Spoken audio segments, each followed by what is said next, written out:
Aréna, Magyarország egyik legtöbbet idézett rádióműsora. Várja Önt a stúdióban Kiss Benedek József, biztonságpolitikai szakértő, címzetes egyetemi tanár, az MTA doktora.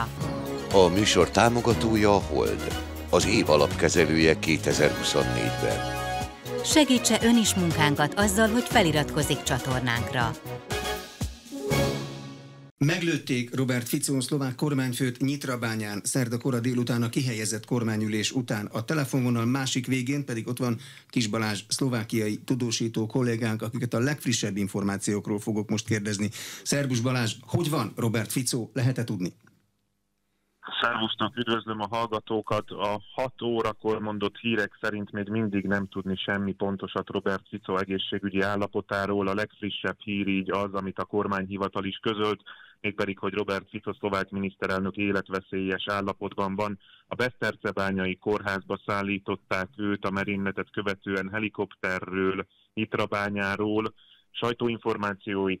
Sajtóinformációk szerint jelenleg is műtik őt, valószínűen csak az operációt befejezően adnak tájékoztatást a miniszterelnök állapotáról. A kórház épületét egyébként lezárták, körbevették a rendőrök, nem engednek be újságírókat sem, csak a kihúzott rendőrségi szalagig, kordonig mehetnek, de a helyszínen már ott van a kormány több minisztere is, köztük például Robert Kalinyák, aki egyébként máskor szívesen áll a sajtó rendelkezésére, most ő sem nyilatkozott Robert Fico állapotáról, nem állt a kamerák elé, tehát egyelőre nem tudni, hogy van Robert Fico. Az elkövetőről mondtak-e részleteket a szlovák hatóságok?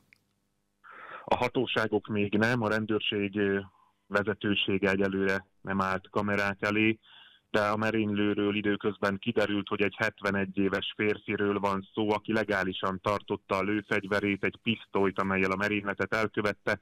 Egy lévai illetőségű íróról, költőről van szó, akinek már a neve is ismert, Juraj Cintulának hívják, és volt egy olyan szerzeménye, amelynek az a címe, hogy egy lázadó álma, ezzel a címmel adott ki korábban egy verses kötetet. Korábban biztonsági őrként dolgozott, ennyit derítettek ki róla ez alatt a rövid idő alatt, illetve tagja a Szlovák Író Szövetségnek. A bűncselekményt egyébként előre megfontolt szándékkal elkövetett emberölés kísérletének lehet minősíteni, amiért 25 évtől életfogytig tartó szabadságvesztést szabható ki Szlovákiában. Az elkövető indítékáról a verses kötet címén kívül bármit a szlovák sajtó eddig kiderített? Egyelőre még nem. A folyamatosan érkeznek a biztonságpolitikai szakértők nyilatkozatai, több tévécsatornán, illetve hírportálon is kérdezik őket. Azt mondják, hogy egyelőre még nagyon korai bármilyen következtetést is levonni egy ilyen vers címből, vagy verses kötet címéből.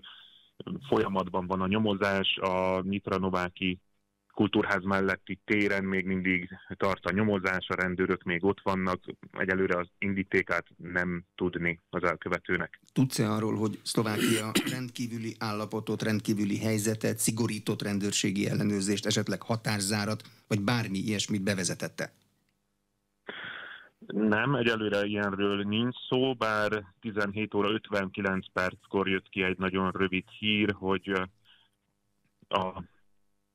megerősítik a biztonsági intézkedéseket, ezt a parlament alelnöke mondta, közben amikor ez a kormányülés volt, kihelyezett kormányülés, a parlament is ülésezett, azt azonnal berekeztették, és csak jövő héten folytatódik a parlament ülése. Ezekben a percekben, ezekben az órákban hoznak meg ehhez hasonló döntéseket, de még nem látott napvilágot semmi ezek közül. Egy rövid információt közöltek, hogy megerősítik a biztonsági intézkedéseket, hogy ez konkrétan mit takar, mit jelent, arról egyelőre nincs információ. Budapestről nézve Szlovákiában viharosabb a politikai élet. A miniszterelnök elleni merényletnek milyen hatása van most? Hogy látod? Rögtön az első nyilatkozatok, politikusi nyilatkozatok, azok elítélték a merényletet mindkét oldalról, a kormánypárt és az ellenzéki politikusok részéről is.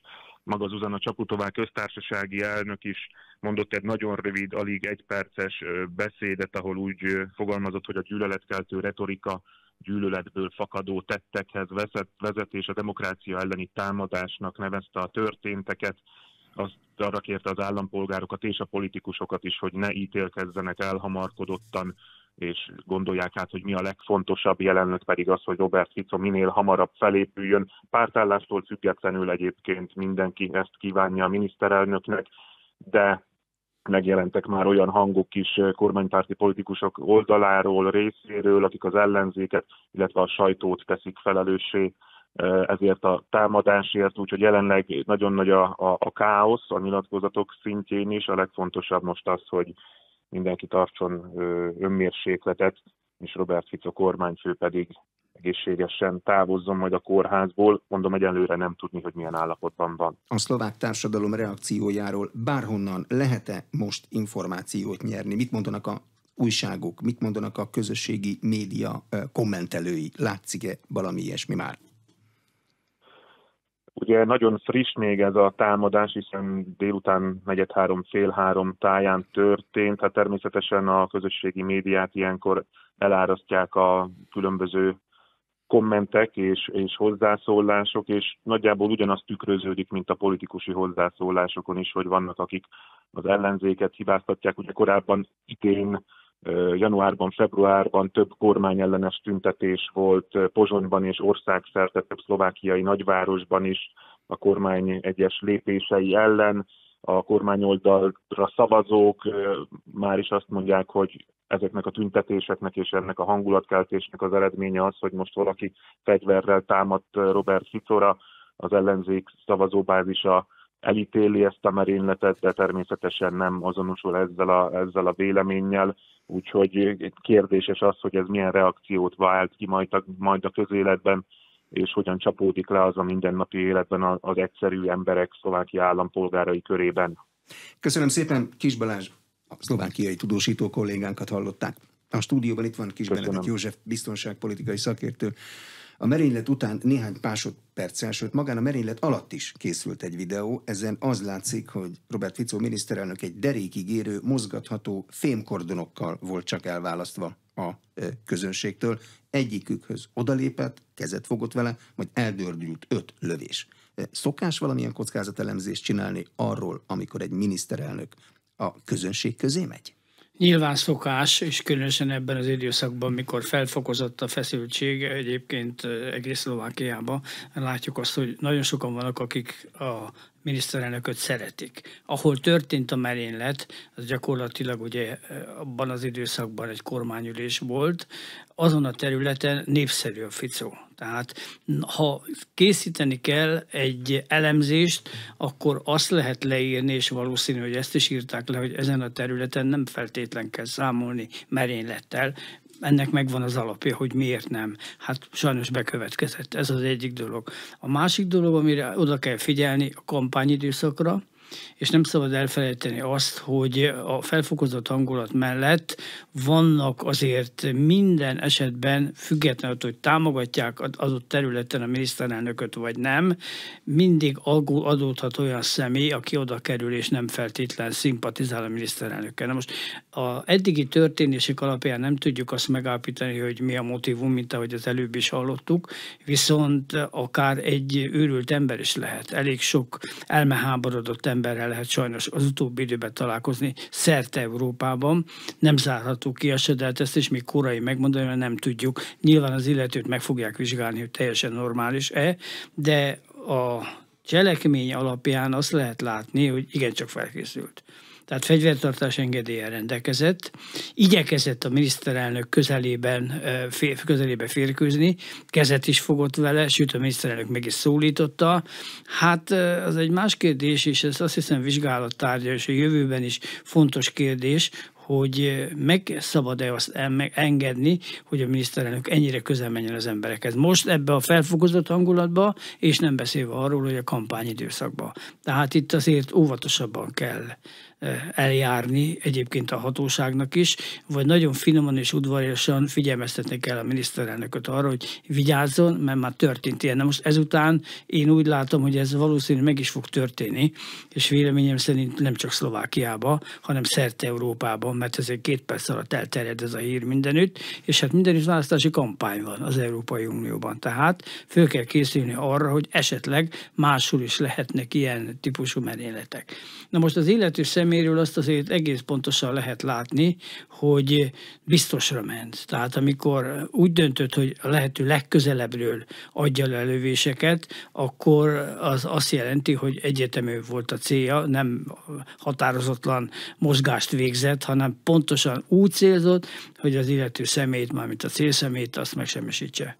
Megvédte volna Robert Fico miniszterelnököt egy lövedékálló mellény? Ez egy nagyon jó kérdés, és én azt mondom, hogy igen. Tehát legalábbis, hogyha van egy rendes olyan mellény rajta, ami a testét akar, hát erre találták ki a mellényt. Tehát ebben az esetben mondjuk a haslövés nem következett volna be, nem lőtték volna meg a gyomrát, vagy nem lett volna olyan mellkasi sérülése, ami sajnos bekövetkezett. Hogy kezét megsérülte, vagy a lábát, bocsánat, ezzel lehet segíteni, hogyha kórházba kerül időben, és nem éppen egy ütőeret talál el, de azért én úgy gondolom, hogy ilyenkor nagyon ajánlatos és célszerű viselni a mellényt, golyóálló mellényt, és hát manapság már olyan mellények vannak, ami eléggé rejtve marad, másrészt hatékony. Tehát itt azért már feltaláltak olyan anyagot, amely golyóálló mellényként azért úgy is funkcionál, hogy megfogja a lövedéket. A merénylet közben készült videó szerint körülbelül 5 másodperc alatt tették a sérült miniszterelnököt az autóba, és azonnal indultak. Ilyenkor mi a feladata annak a stábnak, aki a miniszterelnökkel utazik? Megpróbálják ellátni a sérülést? Tudják, hogy mit kell csinálni? Nyilván azok a testőrök, akik ott vannak, megfelelő kiképzést kapnak, és nem úgy, hogy egyszer, hanem folyamatos kiképzésben van részük, tehát őket folyamatosan készítik föl, orvosok, szakemberek, akik elmagyarázzák, hogy egy ilyen sérülés során mi a teendőik. Én úgy gondolom, hogy ezt szlovák rendőrségnél is gyakorolják, és csinálják, és gondolom itt is előfordult, hogy csinálták, és nagyon gyorsan született a döntés. Tehát azon kívül, hogy pillanatok alatt betették az autóba, dönteni kellett arról, hogy hova vigyék. Hát olyan volt az állapota valószínű, hogy helikopterre volt szükség, de hát egyébként egy ilyen esetben, meg egy ennyire védett személynél nyilvánvaló, hogy oda kell figyelni arra, hogy minél előbb orvoshoz kerüljön, tehát a mentőhelikopter, ez teljesen természetes, de hát oda is el kell vinni, ahova a mentőhelikopter le tud szállni. Itt egy sportpályát választottak ki, oda szállt le, és ugye úgy döntöttek menet közben, és ez is lehetett látni a képen, hogy időnként lassabb a mozgás, vaciláltak, hogy hova vigyék, mert nyilván a legjobb kórház Pozsonyban van, tehát nem Pozsonyba vitték, hanem Besztercebányára, mert ez volt a legközelebb, és hát mi a lényeg ilyenkor, minél előbb műtőbe kerüljön, és ezt megoldották. Ilyenkor előzetesen készül egy terv, hogyha egy nem várt esemény következik, akkor melyik sportpályán ki fog indítani mentőt? Melyik kórházban áll készenlétben egy sebészi stáb? Ha nem történik semmi, akkor mindenki hazamegy, de ha történik valami, akkor ne kelljen őket összeszedni. Egészen biztos, hogy ez így van. Tehát ne felejtsük el, hogy itt nem csak egy kampányrendezvényről volt szó, hanem egy kormányülésről. Tehát az azt jelenti, hogy összes kormánytag ott volt ebben a településben, és hát nyilván erre fel kellett neki készülni, hogyha valami történik, nem feltétlen merénylet, de hát előfordul, hogy valaki rosszul lesz, vagy komoly problémája van, szívinfarktus, stb. Tehát nyilván ott egy orvoscsapat van, és ha szükséges, akkor ők azonnal beavatkoznak. De mondom, ismétlem még egyszer, hogy a testőröket abszolút módon felkészítik arra, hogy bármi történik, legyen az akár egy merénylet, egy késsel végrehajtott merénylet, egy lövéssel végrehajtott merénylet, ne találtam mondjuk egy robbantásos merénylet, itt azért nagyobb felkészülés kell, de tudjanak azonnal beavatkozni. Ja. És nem csak ott, akik ott vannak a helyszínen, hanem a környéken lévő rendőri szerveket is nyilván erre felkészítik, arra, hogyha szükség van, akkor segítséget nyújtsanak, mert nem egy magányos merénylő. Bár ezzel most én nem akarom azt mondani, hogy ez egy magányos merénylő volt, mert valószínűleg el lehet mondani arról az emberről, hogy egyedül volt, de hát ez nem terrorcselekmény volt. Ki ilyenkor a parancsnok, aki a miniszterelnök védelmi testőrségnek a vezetője? Tehát van egy kormányzat. Ő mondja meg, hogy mit csináljon? Így van, ők mondják meg, így van. Hát van egy kormányőrség, legjobb helyeken ez így működik, és a kormányőrségnek van egy parancsnoka. Na most, hogyha egy kiemelt vezetőről van szó, akkor nyilvánvaló, hogy a parancsnok is ott van a helyszínen. Pláne ebben az esetben, amikor még mondom, egy kormányülés is volt. A videón, ami a merénylet pillanatában történt, lehet látni, hogy a kormányőrök milyen mozgást végeznek. Ezért az látszik, hogy 8 öltönyös testőr van ott, és egy rendőr abban a képkivágásban. Ebből 2 viszik a miniszterelnököt az autó felé, 2 a testükkel fedezik azt a 2 embert és a miniszterelnököt, aki az autó felé megy, a többiek pedig kifelé fordulva a közönséget nézik. Ennek megvan a pontos, így kell csinálni. Tehát ők jól jártak el, szabályszerűen nyilván az első a védett személy. Tehát a személyről kell gondoskodni. Ez az alap. Utána ugye figyelni kell azt, hogy mi van még. Esetleg nem jön egy másik támadó csoport. Tehát itt sok mindenre föl kell készülni. Hát most itt egy emberről volt szó, de mi van akkor, ha mondjuk van 6 merénylő, akkor azért kicsit másképp kellene eljárni. Tehát van egy közvetlen biztosítás, aki csak a védett személye foglalkozik, van egy közbülső biztosítás, aki ezt a környéket zárja, és még egy távolabbi külső, tehát általában 3 gyűrűt alkalmaznak arra az esetre, hogyha netalántán egy nagyobb támadással kell számolni. És ezt nem lehet tudni előre, itt a probléma. Egyetlen kormányőr kezében sem látok elővett fegyvert. Ilyenkor nem is veszik elő, nem hadonásznak vele. Hát, de mindenkinek az oldalán ott látom, hogy ott van. Olyan állapotban van, hogy azonnal elő tudja venni, ha szükséges, és hát nyilvánvaló, hogy nem hodonásznak vele, meg nem mutogatják, hogy itt van a kezemben a fegyver, hanem ha kell, akkor pillanatok alatt elveszik, és ezt gyakorolják. Tehát ezt azért nem úgy csinálják, hogy most majd meglátjuk, mi lesz, hanem ezt minden nap főállású emberekről van szó, akik ezt gyakorolják. Gyakorolják a lövészetet, gyakorolják az együttműködést, kikit biztosít ilyen esetekben. Tehát itt ez egy bocsánatot kérek, egy szakma, erre fel kell készülni. Mit tud csinálni a miniszterrel, a sérült emberrel együtt utazó stáb? Megpróbálja életben tartani a miniszterelnököt, vagy a védett személyt? Amennyiben lehet, akkor igen. Tehát ezért mondom, hogy egészségügyi kiképzést kapnak. Tehát egy ilyen nyomókötést tesznek a vérző semre? Hát attól függ, hogy mi a helyzet éppen. Tehát az mindig a helyzet határozza meg, hogy most nyomókötést kell tenni, vagy egyéb dolgokat. Lehet, az nem feltétlenül, lehet egy rosszul és nem biztos, hogy éppen mondjuk egy vérzősebet kell látni, de a konkrét esetben itt vérzősebről volt szó, tehát ezeket nyilván el kell látni. Hát itt az a lényeg, hogy azonnal egészségügyi szempontból elsősegélyt kell nyújtani, és minél előbb orvoshoz jutatni. Ez a legfontosabb dolog az elején. A felvételen lehetett látni, hogy nem csak a miniszterelnök mellett, Robert Fico mellett voltak őt biztosító védőerők, hanem a közönség soraiban is, akik a lövések után azonnal földre teperték. Erre mondom azt, hogy ez a középső gyűrű. Tehát közvetlen a védett személy mellett lévő személyek, a testőrök, és ezen kívül vannak nyilván a csoportban. Nem volt ott sok ember, ugye egyébként, mert hát itt nem tüntetés volt, itt alig voltak. Tehát talán azt tudnám mondani, hogy több volt a biztosító személy, mint az ott lévő bámészkodók, vagy egyáltalán az egész kormányülés iránt érdeklődők, mert nyilván sajtótól is voltak ott, mert szerették volna, vagy valami sajtótájékoztatót meghallgatni, hogy mi volt ezen a kormányülés, általában ilyenkor szoktak ilyet tartani. Hát ezután meggondolandó, hogy szabad-e ezt mondjuk egy ilyen nyilvános helyen, szabadtéren tartani, lehet, hogy egészségesebb lett volna mondjuk találkozót bent szervezni a kultúrházba. Ez már az adott ország szokásától függ. Hát szerintem senki nem gondolt arra, hogy egy vidéki helyen, egy kultúrházban tartott kormányülés után egy ilyen történjen. 5 lövés volt, másodpercenként nagyjából egy lövést adtak le. Igen. Ebből arra lehet következtetni, hogy milyen fegyvert használt az elkövető? Hát nem biztos, hogy a lövés hangjából lehet következtetni. Sebességéből sem? A sebességből esetleg lehet, de nagyon sok fegyver van. Tehát egy dolgot ne felejtsünk el. Szlovákiában nem olyan szabályok vonatkoznak a fegyvertartásra, mint például Magyarországon. Magyarországon sokkal szigorúbb szabályok vannak.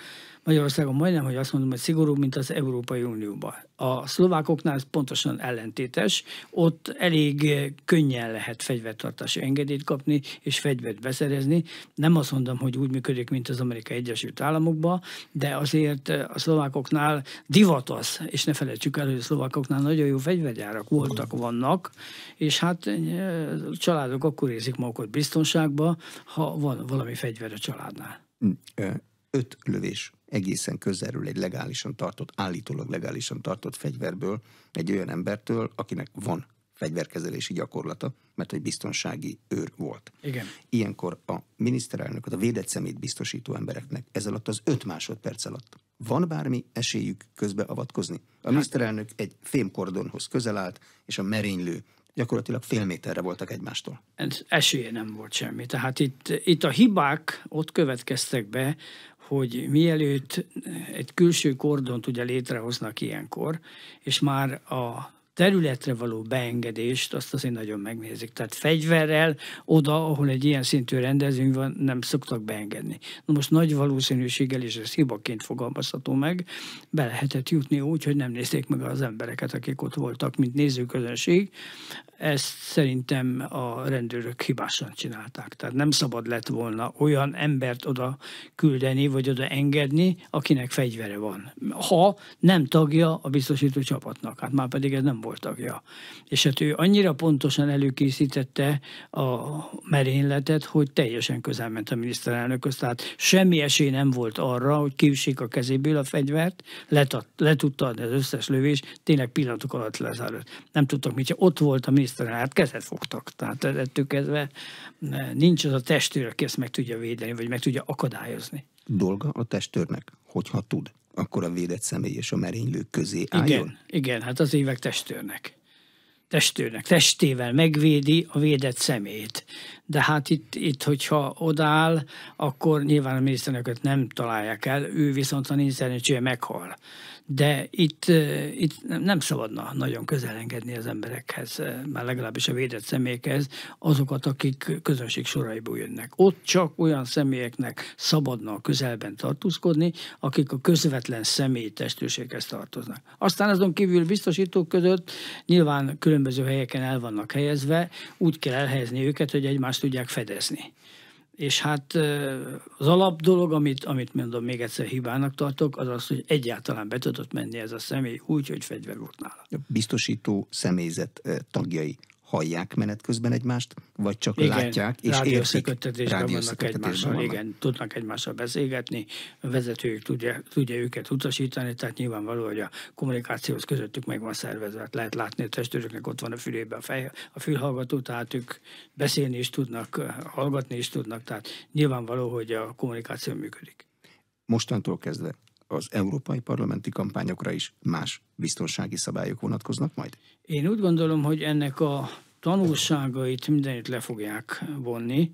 Itt elsősorban szervezési dolgokra gondolok, tehát valahogy rá kell venni a miniszterelnököket, vagy egyáltalán kampányt folytató magas beosztású személyeket arra, hogy óvatosan bánjon azzal a gyakorlattal, hogy oda megy az embereket. Csak hát itt ellentétben van egymással az, hogy most mi a célja a személyi biztosításnak, nem közel engedni az embereket, és mi a célja a miniszterelnöknek, vagy az adott személynek, teljesen mindegy, lehet az egy miniszter is, akinek az a célja, hogy minél közelebb kerülne az embereket. Szerezzen támogatást, ők fogják megválasztani. Na most a kettő homlok egyenes ellentétben van egymással. Tehát azt nem teheti meg a őrzés biztosító csoport, hogy elzavarjon mindenkit. Mert akkor azt mondják, hogy hát ezt választjuk meg, szóba se áll velünk. Vagy ez milyen szimpatikus ember, odajött hozzánk, kezet fog, megsimogat, felemeli a gyereket. Hát itt vannak olyan fogások, olyan PR fogások, amiket beszoktak tartani, ugye, és hát egyik ember ilyen, másik ember olyan, és időnként sajnos pont a cél érdekében elfeledkeznek a biztonságról. Van arra valamilyen gyakorlat, hogy mostantól kezdve egy kampányban, európai parlamenti választási kampány egész Európában, hogy kell újra szervezni a biztonsági rendszereket? Én úgy gondolom, hogy újra szervezni nem kell. A tanulságokat ebből le kell vonni, mert már most látunk jó néhány tanulságot, tehát túlzottan közel nem lehet engedni a vezetőhöz a közönséget, függetlenül attól, hogy kampány van, és a szimpátia elnyerése nagyon fontos, tehát erről valószínűleg megfogják, vagy megpróbálják meggyőzni az illetékes vezetőket. Tehát nyilván itt a legnagyobb veszélyben a vezetők vannak, tehát minél magasabb szintű emberről van szó, annál nagyobb a fenyegetettség. Mert ilyenkor ugye azt szokták csinálni, hogy van egy úgynevezett kockázatelemzés.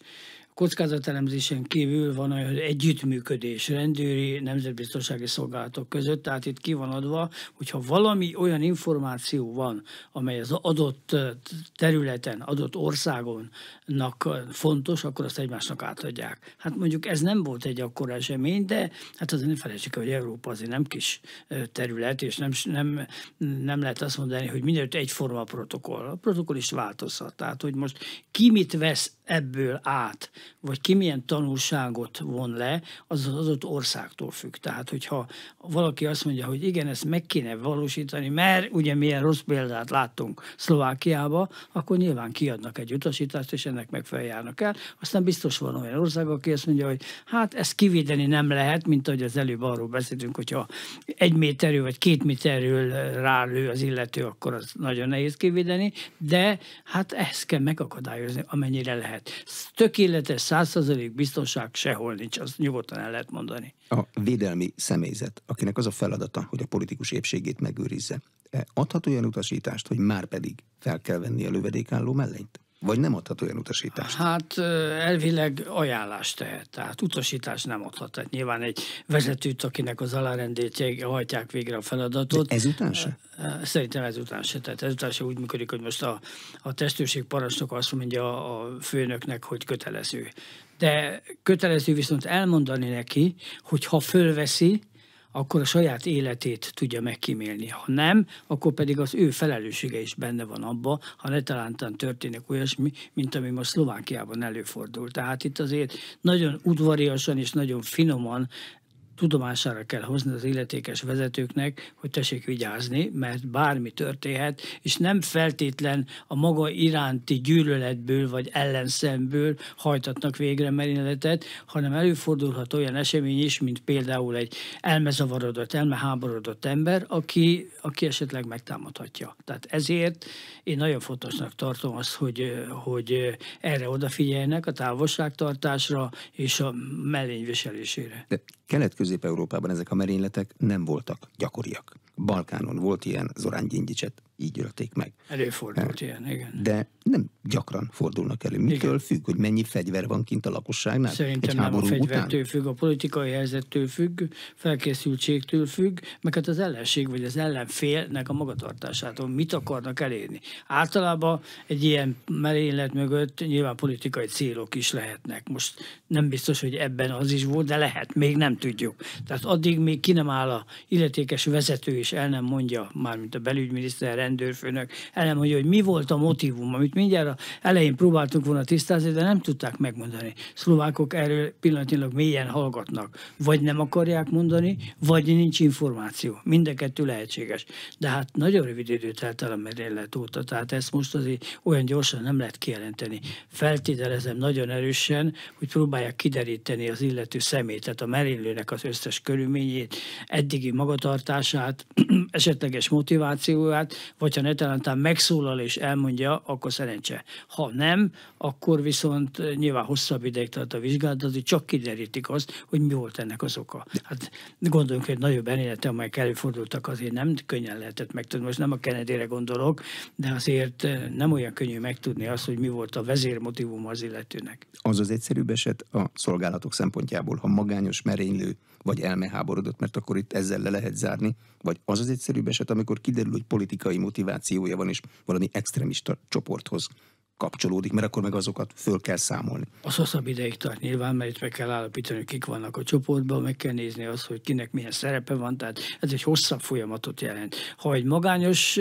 merénylőről van szó, ott is tisztázni kell, milyen motívum. Tehát a motívumot azt meg kell tudni állapítani, vagy legalábbis arra kell törekedni, hogy megállítsák. Ha valaki elmebeteg, és ezt nyilván vizsgálattal meg fogják állapítani, tehát elmorvos meg fogja vizsgálni, pszichológus meg fogja nézni, pszichiáter meg fogja nézni, és valami szakvélemény fog adni, ebből levonnak következtetés. Hogyha az a helyzet, hogy elmeháborodott, akkor ebben az esetben hát nyilvánvaló, hogy más protokoll szerint járnak. Hát csak hát tisztáztuk az elején, hogy az illető személy az író volt. Na, ha valaki író, akkor azért nehezen lett elmeháborodott. Tehát itt valami olyasminek kell lennie a háttérbe, amit még ugyan nem tudunk, de kevésbé tételezem fel azt, hogy az illető egy elmeháborodott személy legyen.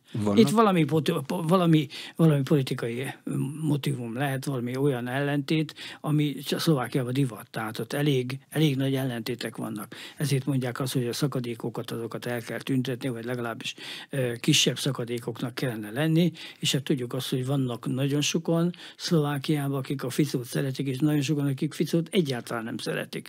Na most itt is szét kell nézni. Hát mindenképpen meg kell állapítani, hogy ki ez a személy, és hogyan viszonyul mondjuk a miniszterelnök különböző intézkedéseihez. Vannak Európában a politikusi személyvédelem területén kiemelten jó gyakorlatok, akiről tudják az összes többiek, hogy nagyon jól csinálják, vagy ahány ország annyi szokás, és csak saját magukhoz képes lehet mérni, hogy mennyire jól csinálják. Szerintem ahány ország annyi szokás, de azért a modus operandi, tehát az eljárásokat illetően azért vannak cserék. Tehát nyilvánvaló, hogy a személyi testőrök között is vannak nemzetközi konferenciák, egyeztetések, és ilyenkor elmondják, hogy nekünk ezen a területen ez a tapasztalatunk, mi ezt gyűjtünk, a másik azt gyűjtött. Aztán utána ezeket összerakják, és ebből mindenki azt a tanulságot vonja le, amit akar, és a megállapításokat pedig a gyakorlatban próbálják beilleszteni. A lőfegyver az elvileg kivéthetetlen? Ha ilyen közelről lőnek valakire, hát, egy komoly lőfegyverrel? Hogyha 2 méterről lőnek valakire egy pisztollyal, és ráadásul olyan fegyverrel, amit az illető használt, tehát egy félautomata fegyverről van szó, egymás után lőtte ki a lövedékeket, azt nem tudja az ember kivédeni. Tehát itt azért lehet látni a lövésekből is, hogy hát érzékeny helyeket próbált az illető eltalálni. Nem a fejével kezdte, mert azt mondjuk nehezebb eltalálni, de az, hogy egy nagyobb felületbe lő bele, akkor abból valami eredmény csak kijön. Tehát itt pontosan lehet látni, hogy itt gyomorlövés volt, itt mellkaslövés volt, itt vállövés volt, tehát próbálta, látszik, hogy az illető szakember próbálta abba az irányba irányítani a fegyvert, tehát nem volt nehéz közelről lőtt, hogy minél nagyobb kárt csináljon az illető szemében. A lövedék mérete csinál kárt, a mozgási energiája csinál kárt, vagy hogy mit ront össze az ember testében, az okoz kárt?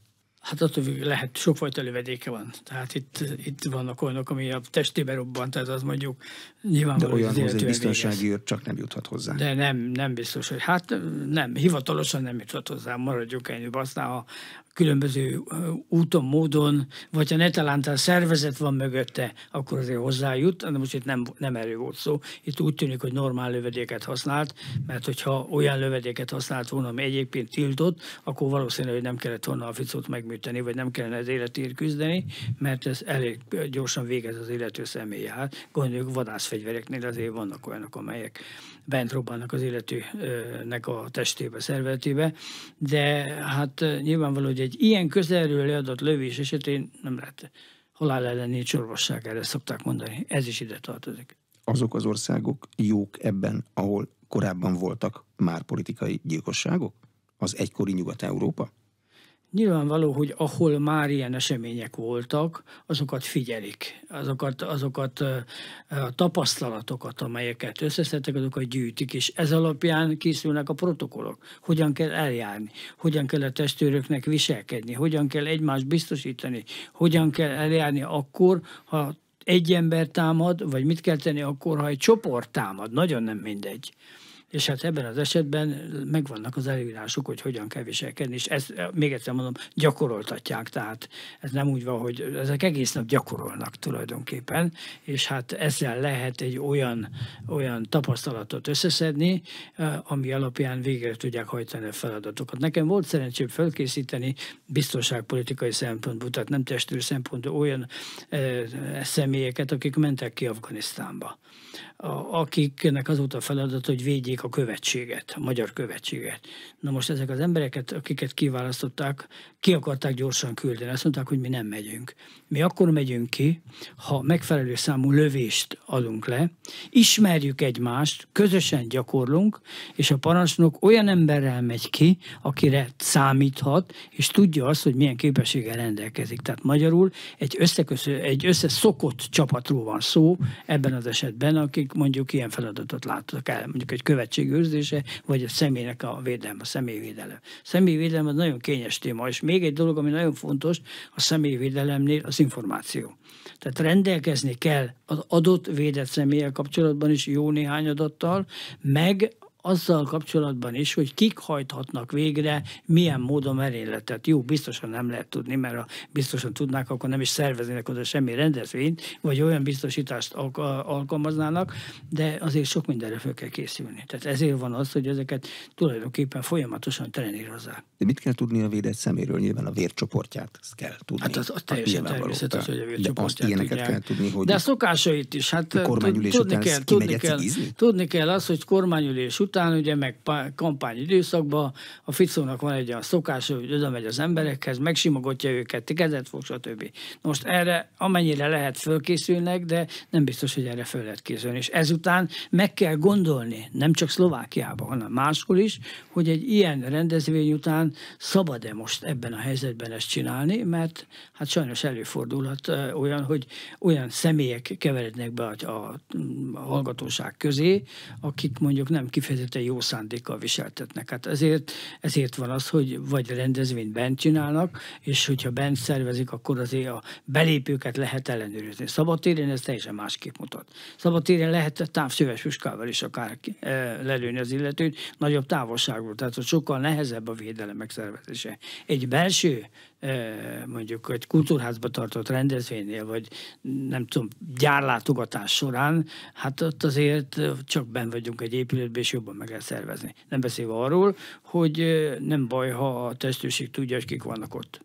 De akkor a politikai nagygyűlésekből politikai kisgyűlések lesznek. Az nem ugyanaz. Hát kampányidőszakban ez kicsit nehéz. Igen, kampányidőszakban nagyon nehéz kiválasztani ezt, de ott is ha nem is tudják megvalósítani azt, hogy milyen személyek lépnek be, a biztonsági kérdésekre vigyázni kell. Tehát, hogyha bent tartom egy helységbe, akkor azért felállítok egy kaput, amin tessék már átmenni. Tessék már megmutatni, mi van a táskájába, átnézi, motozás, stb. Csak pusztán a biztonság érdekében. Ha nem csinálják meg, akkor ebből lehetnek problémák. A mi térségünk, Kelet-Közép-Európa helyzetét, biztonsági helyzetét egy ilyen merénylet rontja. Ez Budapesttől néhány 100 kilométerre van. Nagyon közel. Hát nyilvánvaló, nekünk is ebből le kell vonni a tanulságot. Tehát itt a különböző kampányrendezvényeken bizony ezeket figyelembe kell venni. Akár a kormányzati tényezőknek, akár az ellenzéknek. Tehát amikor mondjuk az ellenzéki vezér is megy valahová, neki is arra föl kell készülni, hogy esetleg megtámadhatják. Hát voltak nyilván összetűzések, nem fegyveres merénylet, de azért összeverekedések nálunk is előfordultak már ilyen kampányrendezvényen, tehát itt be kellett avatkozni a rendvédelmi szervezeteknek, de én úgy gondolom, hogy erre azért föl lehet készülni. Mondjuk ez a Ficó-féle merényletre történő felkészülés, hát elég nehezen valósítható meg. Tehát szerintem ember nem gondolt arra, hogy ilyen közelről, ilyen rövid távolságról pontos célzott lövést adjon le. Hát nem volt nagy művészet 2 méterről egy célzott lövést leadni. Nem is kellett célozni. Arra kell tartani a fegyvernek a csövét, és elsütő billentyűt meghúzni. De szokás ilyenkor, hogy a szomszédos országok megvizsgálják a saját protokolljaikat? Egy politikai kultúrában vagyunk, értjük egymás nyelvét, szomszédok vagyunk. Nem kötelező, de azért el tudom képzelni azt, hogy az illetékesek, tehát mondjuk a testőrök, akik ezzel a témával foglalkoznak, ebből levonják a tapasztalatot. Tehát meg is küldhetik egymásnak, attól milyen a viszony a két szervezet között. Meg is küldhetik, hogy erre vigyázzatok, lehet elmenni konzultálni, milyen tapasztalatokat szűrtetek le, és ebből mindig az okos ember a máskárán tanul, azt szokták mondani. Tehát ebből le lehet vonni olyan következtetést, amit figyelembe kell venni egy ilyen rendezvénynek a megszervezése során. De mások ezek a mi rendezvényeink, mint mondjuk Japánban? Abe Shinzo volt miniszterelnököt is egészen közelről lőtték le, és ő is úgy, hogy az emberek közé ment. Hát lehet, hogy meg kellene tiltani ezt az emberek közé menést. De hát egy politikus nem teheti meg, hogy ez nem megy az emberek közé. Hát ezért mondom azt, hogy itt teljesen más a biztonsági érdek, és megint teljesen más a valós érdek, vagy a politikai szándék. Most ezt nehéz megértetni a vezetővel, hogy neki miért nem szabad oda menni az egyébként őt szerető emberek közé, akik eljöttek a kampány rendezvényére.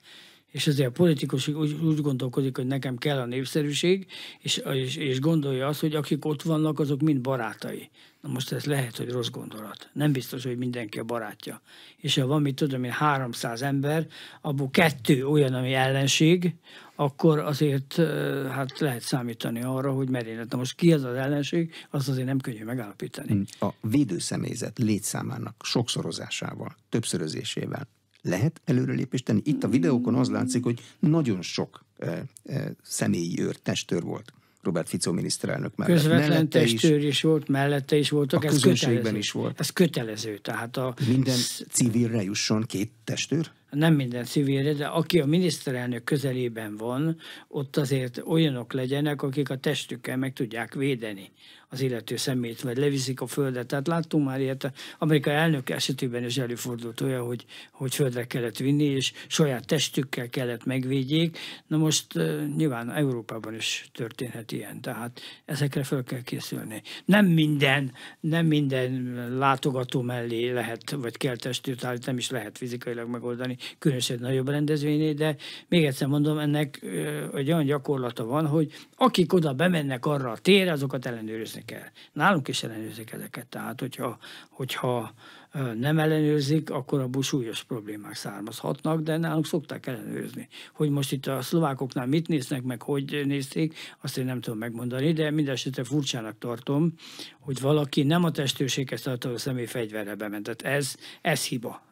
Ezt nem szabad lett volna elkövetni. De most a mi európai parlamenti kampányunk is úgy fog kinézni, hogy nem lesznek, vagy nem kéne, hogy legyenek nagy tömegrendezvények, ahol mondjuk 5000 ember elmegy meghallgatni egy politikust?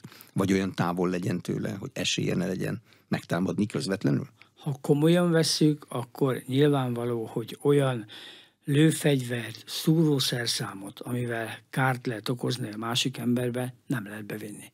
Tehát ezt ki tudom szűrni. Kapukat állítok fel. Hogy a téren csinálom, a bevezető utakat lezárom. Átmenni csak a kapu lehet, sehol máshol. Na most ettől kezdve ez azért nyilvánvaló, hogy némi biztonságot ad. Persze erre azt lehet mondani, hogy és mi van akkor a házakból lőnek. Hát a házakból körülbelül tudjuk, hogy kik laknak. Tehát ebből adódva, hogyha nagyon meg akarják nézni, nyilván nem egy kampányrendezvény során, de hát egy védelem esetén azért lehet látni, hogy elég sok intézkedést szoktak tenni. Hát volt most itt a legutolsó kínai látogatás alatt, én beszéltem olyan emberrel, akik ott lakik a várba, a saját lakásába, és azt mondták, hogy nem mehet be a saját lakásába. És most megkérdezte, hogy és a turistáknak lehet, nekem nem lehet a saját lakás. Nem mehetek haza egy bizonyos idő alatt, és nem mehetett haza. Hát tehát igen, hogy ne tudja más használni az ablakot. Igen. Amiből... Igen. Tehát itt azért sok mindenre gondolni kell, de megint azt mondom mondani, hogy 100%-os biztonság minden intézkedés ellenére nincs. Mi számít veszélyes fegyvernek? Nem csak lőfegyverrel, késsel, bottal. Volt politikus rokona, akit méreggel öltek meg egy repülőtéren. Azzal is lehet. Meg egy csavarhúzóval is lehet, mert csavarhúzónak kiköszörülöm a hegyét, és beleszúrom az illetőnek a hátába, lehetőleg a szíve környékére.